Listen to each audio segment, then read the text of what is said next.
Welcome back. Let's cut to the chase right here at home. Newsflash, Landcorp is now out of the running to buy up the 16 Crayford dairy farms in receivership. Murray Weatherston, what's your take on this? Well, I don't think Landcorp had divine right to buy the farms anyway, and it's pretty clear that the bid that they've put in for the farms isn't sufficient to attract the interest of the receiver. Why did they put in such a low-ball bid? Well, I suspect what they did was they valued each farm independently, added it all up and said this is what our bid's worth. For other people bidding, they may be prepared to pay a higher price. For example, if I happen to have a dairy farm next door to one of the ones for sale, I might be very well prepared to pay more than a valuer says it's worth because there may be some economies of scale on my farm. And with 16 farms, it's quite possible that that happens 16 times. We're hearing from the receivers that apparently there were 50 offers, 50 bids. Who would be involved in those 50 bids? What are you picking? Well, my pick is there's lots of people who are existing farmers and they're looking to add to their own land holdings. I doubt really whether there's too much corporate interest by other than people who are already in farming. So are we likely to see then that the Chinese-backed firm Natural Dairy New Zealand to get it, Nick? What do you think? Well, they do have to go through that hurdle in getting approval to actually buy it. So I think that looks like that's going to be the sticking point. If they get the approval, they look like the door's open to them. If they don't, well, there's 49 other bidders for the entirety or parts of what's for sale. So there's still a fairly reasonable queue there from the receiver's point of view. And we have the Prime Minister, John Key, saying very openly he doesn't believe that we should be selling up big tracts of farmland. Is this going to be a problem for Natural Dairy? Well, I think it would be. They've got to get through the hurdles of the OIO, but there's no guarantee that they're actually the highest bidder. I mean, I think their bid on the table, which is a conditional one on approval, is $213.6 million. Correct. If an aggregate of 16 bidders for an individual farm each came to $213,700,000, then I suspect the receiver would sell to the 16 individual farmers. Now, I'm an immigrant here myself, you may have noticed. It's interesting that we've already had lots of billionaires buying up lots of farmland in New Zealand, 154,000 hectares in the past 5 years. What's all the kerfuffle about this Chinese firm? Well, I think a bit of xenophobia doesn't cause any harm. I really just think it's that. Personally, I don't think it matters who owns the assets. I see that the Harvard Endowment Fund bought quite a bit of the South Island recently. Are Americans viewed more favourably, do you think, by New Zealanders than perhaps the Chinese? Well, who knows? I think the thing is that there has been a lot of foreign investment in New Zealand since pretty much it was colonised. Reality is, always relied on a lot of foreign capital to develop New Zealand one way or another. And we're always going to have to, correct? For quite some time. I mean, we owe a lot of money to other people, more than what they owe us. I think reality is that we do heavily rely on foreign investment to provide the capital that we need to grow the economy. A bit of a bombshell now, the latest news out of the Alan Hubbard saga. What's happening there, Murray? Well, yesterday the statutory manager, Grant Thornton, published the first report to investors on the situation with Aorangi Securities. My view is that, frankly, that the report's a bit short on facts. I mean, it's not clear to me what exactly Aorangi Securities is. Is it a trustee for investors, as it seems to be suggested in some parts of the report? Is it acting as a principal in that it borrows money off the investors and then on-lends it? I would have thought that would have been a pretty clear fact that they should have been able to establish up front. And then they go on to say what they've found. They say that the Alan Hubbard's affairs are, complex and intricate. Well, that's not an offence in itself.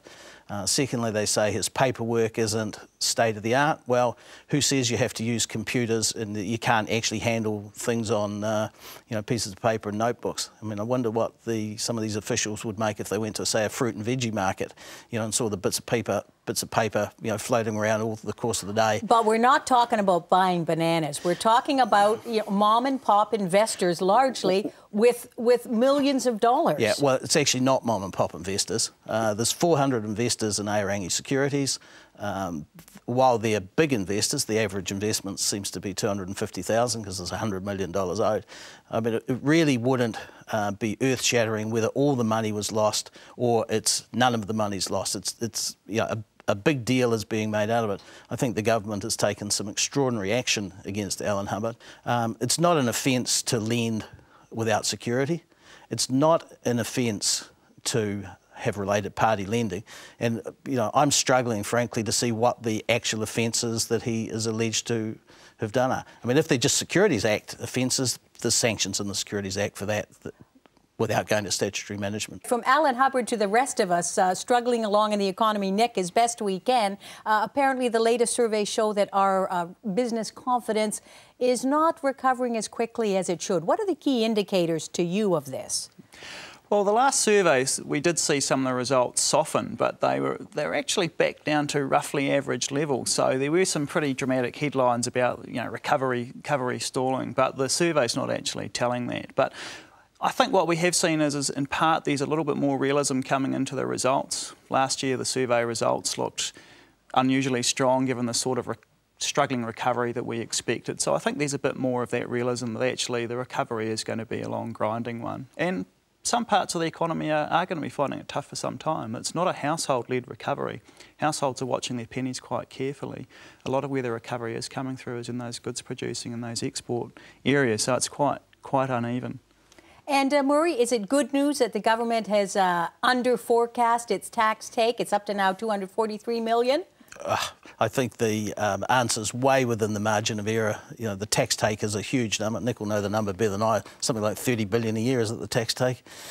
And to be out on a forecast by 250 million is something like 0.1%. So, I mean, perhaps as taxpayers we should be a bit concerned that they've collected more tax than what they thought they would have, because perhaps we might think they've overtaxed us. There's a little bit of, I think, timing issues that often wash out, and I think they're expecting to finish the year broadly around expectations, but there's certainly some signals that they want to focus on getting the budget deficits, you know, small, perhaps a little bit sooner than what the budget forecasts have been projecting. All right, let's go over to Europe now. The European bank stress tests. What are they? How do they work? What does it mean to us? Well, what we're seeing is a little bit of a version of what the US did last year, where they really got out the magnifying glass and went over the US banks. So what you were doing is giving the banks some scenarios, and in terms of economic scenarios and what if situations, getting them to run over what that would mean for the individual banks, and get a sense for, one, what their exposures are, and two, you know, are they really in trouble and need some help? I suspect, though, with the European tests that just because there are so many entities involved, that things are going to look a bit murkier. Some of the tests are probably a little bit unrealistic in the sense that don't seem to be factoring in the what if one of the European governments defaults on their debt, because the reality is that, you know, banks are large holders of government debt, and you have a government default and you take a big haircut on the debt you're holding, that has some implications for the banks. So how nervous, sorry Nick, how nervous are the pigs going to be? Maria, let's talk about the pigs. The pigs, yeah. For those that don't know who the pigs are, Portugal, Ireland, Italy, Greece and Spain. You know, huge government deficits in those countries, you know, huge amounts of government debt.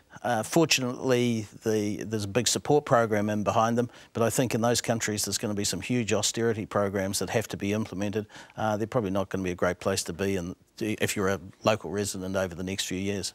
Okay, very quickly, going over to Asia, where, of course, John Key has taken his dog and pony show. He reckons that we'll be able to double trade in the next 5 years with China. Murray, is it doable?